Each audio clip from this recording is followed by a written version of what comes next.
Mental Health Act was passed in the Parliament in the year 1987, but it came into force in all the states and union territories in April 1993.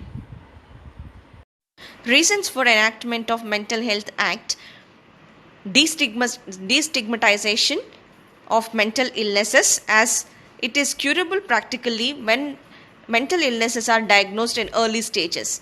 Thus, the mentally ill individual should be treated like other general sick persons, and the environment around them made as normal as possible. For this reason, this enactment was established. Another reason for enactment of this Mental Health Act is rapid advancement of medical science was taken place. Therefore, it became necessary to make fresh legislation in accordance with the new approach. Objectives of Mental Health Act: the first objective is to regulate admission into psychiatric hospitals and psychiatric nursing home. The admission criteria was mentioned in this Mental Health Act. Second objective is to protect society from the presence of mentally ill persons. Mentally ill persons may harm other people, so one of the objectives is protecting society from the presence of mentally ill people. To protect citizens from being detained in psychiatric hospitals, nursing homes without any sufficient cause. In earlier days, there are people who stayed in a mental hospitals without any proper mental illnesses. So, in this act, they have set the rules and regulations for citizens, for protecting citizens' right. Those are, without any proper reason, citizens should not be detained in a psychiatric hospitals. Next objective is to provide facilities for establishing guardianship of mentally ill persons who are incapable of managing their own affairs. Guardianship is a legal relationship where guardian is legally responsible for the care of someone who is unable to manage their own affairs. This law is a key regulatory mechanism for protecting health of a people with mental illness. Another objective is to establish central and state authorities for mental health services. Central and state authorities are meant for regulation and coordination of mental health services under the central and state governments respectively. Some other objectives of Mental Health Act are to regulate maintenance charges of psychiatric hospitals and nursing homes, to regulate the powers of the government for establishing, licensing and controlling psychiatric hospitals or nursing homes, to provide legal aid to the mentally ill persons at state expenses in certain cases. Salient features of the Act: the Act is divided into 10 chapters. Chapter 1, which includes terminologies and some definitions. Psychiatric hospitals or nursing home, mentally ill person, psychiatrist were defined in this chapter. And some new terminologies also mentioned in this chapter. Psychiatric hospital or nursing homes were defined as the hospitals which are meant for treatment of a mentally ill person, which can be run by a government or non-governmental agencies. Mentally ill person was defined. Mentally ill person means a person who is having a mental disorder and require treatment in a psychiatric hospital is considered as a mentally ill patient. In this Mental Health Act, very clearly they mentioned that mental retardation doesn't comes under the mental illness.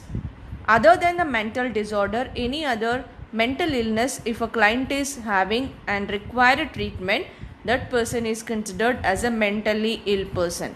Psychiatrist is a person who have a post-graduation degree or diploma in psychiatry, the institution from a institution which were recognized by a Medical Council of India. Another definition which is given under this unit 1 is reception order.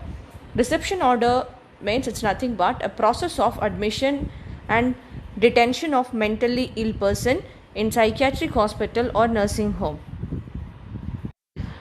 Let us see what are the old terms we used in psychiatry.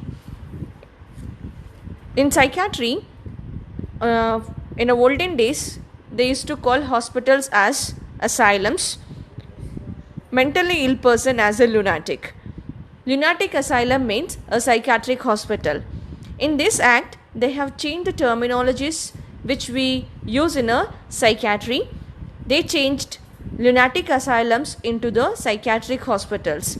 In this chapter, they have mentioned about some of the terminologies as well as they define few terms. Next one is chapter 2, which is given provisions for establishment of mental health authority that has to be at two levels. One is at state level and another one is at central level, so that it can regulate, coordinate mental health services in an effective manner.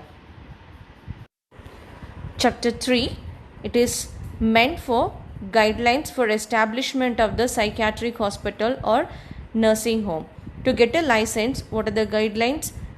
Protocols have to be followed by a hospital were clearly given under this chapter 3. Next, chapter 4, which deals with the admission and detention procedure. Chapter 5 deals with the discharge procedure. In general hospital, admission and discharge procedure is different, and in psychiatric hospital, admission and discharge procedures are different.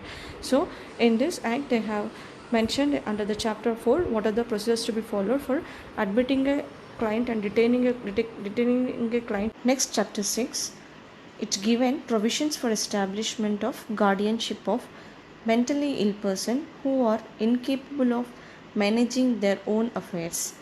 If a mentally ill person have property and incapable of looking after self and property, under section 54, a guardian may be appointed by the court of law. Chapter 7, which deals with the treatment expenses. In this chapter 7, instructions are given to the state governments regarding the treatment expenses. When a mentally ill patient is admitted in a psychiatric hospital for a longer time, who doesn't possess a property as in unable to pay the expenses, then state government should pay these all expenses. This is what mentioned under the chapter 7. Any client who is unable to pay the expenses, government is responsible for his treatment. Chapter 8 is a latest addition to the Act that contains a provision for protection of human rights. Some of the mentally ill person human rights were mentioned in this chapter 8. Few of the rights I'll mention it here. That is, one right is no mentally ill person should be subjected during treatment to any indignity or cruelty. As a mentally ill citizen, a client have a right to take a treatment with dignity. So if any people are showing indignity or cruelty towards the mentally ill person, they are punishable. Second one is, no mentally ill person under treatment shall be used for purpose of research unless such research is of direct benefit to him. Any client who is getting a treatment, mental illness treatment, cannot be used for a research purpose until unless it is directly useful for a client. Research cannot be done on a psychiatric ill patient, and written consent must be taken by the relatives whenever we wanted to do a research on a client. If a client can able to take a decision, client can give a consent about himself. And some other rights also given according to the Mental Health Act 2017. One of the right is a photograph or a mental ill client information cannot be kept in a mass media or revealed to the social media until unless patient give a consent. We have to maintain a confidentiality in a mentally ill information. Photographs or information should not be leaked out in a social media. If somebody leaks out the information regarding the mental illness of a client, they are punishable. Like that, many of the rights were listed out under this chapter. Chapter 9, it deals with the procedures to be followed for establishment and maintenance of psychiatric hospital and nursing homes. Chapter 3 deals with the guidelines for establishment and maintenance of psychiatric hospital, and in another chapter 9 they have mentioned about what are the procedures to be followed for establishing or maintaining the psychiatric hospital. In order to procure a license, what are the procedures to be followed were mentioned under this chapter 9. And next one is chapter 10, which deals with the clarification pertaining to certain procedures. A psychiatric hospital medical officer in charge have to follow certain procedures. Regarding that procedures, clarifications were given under this chapter 10. Vision of National Mental Health Act is to promote mental health, prevent mental illness, enable recovery from mental illnesses, promote destigmatization, and ensure socio-economic inclusion of persons affected by mental illness by providing accessible, affordable health care to all citizens of India. Quickly, I would like to revise the Mental Health Act. In 1987, this Mental Health Act bill was passed in the Parliament, but it came into the force from 1993 in all the states of India. In this, the reason for enhancement of this bill was destigmatization of mental illnesses and treatment of mentally ill persons like other general sick persons. This Mental Health Act consists of 10 chapters, and each chapter they have given different instructions